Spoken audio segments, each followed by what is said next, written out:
Given how late in the expansion it is, this guide is going to have a lot of info on how Arcane plays with the Legendary Ring and the Trinkets from Arcamont and Manaroth. That being said, this guide will have info on how to play the spec without those items.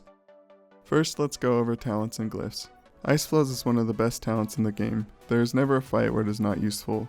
The only reason not to take it is if you need Evanesce to immune a mechanic. I like using Flame Glow for most fights to add a bit of passive durability to your mage, but if you are willing to put forth the effort, Alter Time can be used to burst heal yourself up on predictable damage or get back into place after moving far for a mechanic. None of the 45 talents affect rating at this moment. Greater Invisibility is an amazing cooldown. It can drop mechanics, remove debuffs, save your life when damage is high, and be used to soak mechanics that would otherwise one-shot you. Cauterize isn't a bad choice if you're learning the spec and would like less buttons. If you have the class Trinket from Arcamont, use Unstable Magic for almost every fight. Use Supernova on Manaroth and Zul'Harrak to help with imp damage. If you do not have the Arcamont Trinket, use Supernova on every fight. Use Rune of Power on fights where there is not much movement. If you have to cast Rune of Power more than a couple of times due to movement, then use Encounter's Flow instead. If you have the Legendary Ring, use Prismatic Crystal on every fight. If you don't have the ring, Arcane Orb can be good on fights with 2 or more targets that are up the majority of the time. Use Glyph of Displacement for an extra blink charge, Glyph of Arcane Explosion to give it a larger radius, and Glyph of Slow to have your Arcane Blast apply slow to the target. If you have the tier 18 4-piece, haste becomes better than mastery for arcane mages until you have 2100 haste rating. The reasoning for this is because more haste equals more cast, which equals more set bonus procs. After you get 2100 haste, it drops down to be equal with mastery. The way Arcane's mastery works is it gives you a damage increase based on the percentage of mana remaining. For example, if you have 50% total mana remaining, then you only get 50% of your mastery. Trying to keep your mana high is very important to the way that Arcane Mage plays. Multi-Strike is next on the list, followed by Crit, and last, Versatility. Between the Legendary Ring and the Trinkets from this tier, Arcane Mage damage can be increased dramatically. The class Trinket from Arcamont will increase your output during Arcane Power and Prismatic Crystal. Prophecy of Fear is great for Arcane Mages because each Arcane Missile tick will trigger an explosion. There is no set cooldown on the Trinket proccing, so you can get incredibly lucky and have huge damage spikes. The 2 and 4-piece are mostly passive damage increases, but try and use up all Arcane Missiles before you have to Crystal to try and get some 4-piece buffs. The Arcane Mage rotation has 2 alternating phases, a Conserve phase and a Burn phase. The Conserve phase rotation is all about trying to stay at max Arcane charges for as long as possible, while also not going below 85% mana. Arcane Blast and Arcane Missiles generate an Arcane Charge. Each Arcane Charge increases the damage of Arcane Blast and Arcane Missiles by 50%, but increases the mana cost of Arcane Blast by 100%. You can have a max of 4 Arcane Charges, and you can use your Arcane Missiles, because they cost no mana, to try and stay at 4 charges for as long as possible. The lowest mana that you should be casting a 4-charge Arcane Blast is 93%. The reasoning for this is because casting a blast any lower than 93% will cut too deep into your mana pool. Also, clearing charges any higher than 93% mana with Arcane Barrage will make it so that your mana caps out while you're rebuilding your Arcane Charges. The best way to learn the Conserve phase rotation is to keep a close eye on your mana bar.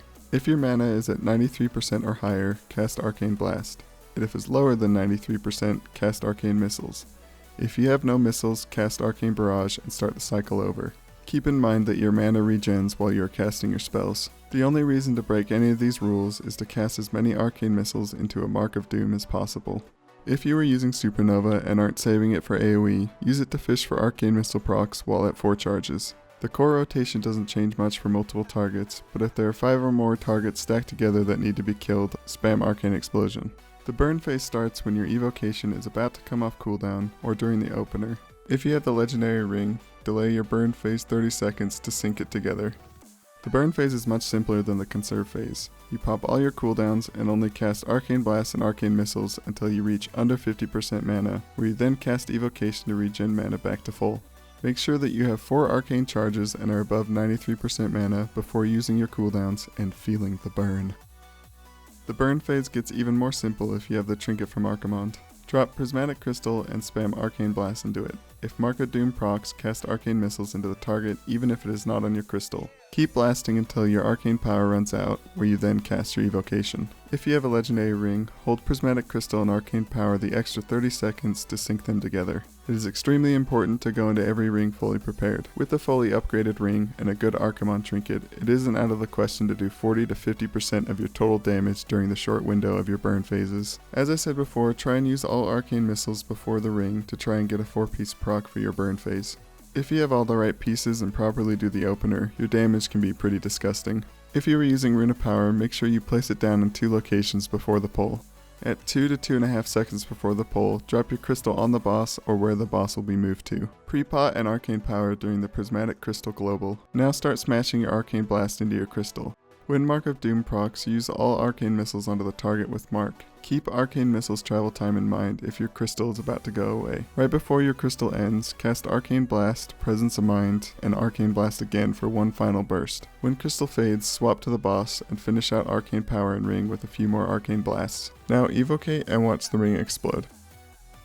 WeakAuras is a great tool for tracking just about anything that you need to know. For my mage, I mainly use it to track boss abilities and Mark of Doom procs. In the description I will put a link to the WeakAura that lets you know if your Mark of Doom is procced, even if you aren't targeting the enemy that it is on. If you're having trouble tracking your mana, Player Mana Percent is a simple add-on to let you see how much mana you have.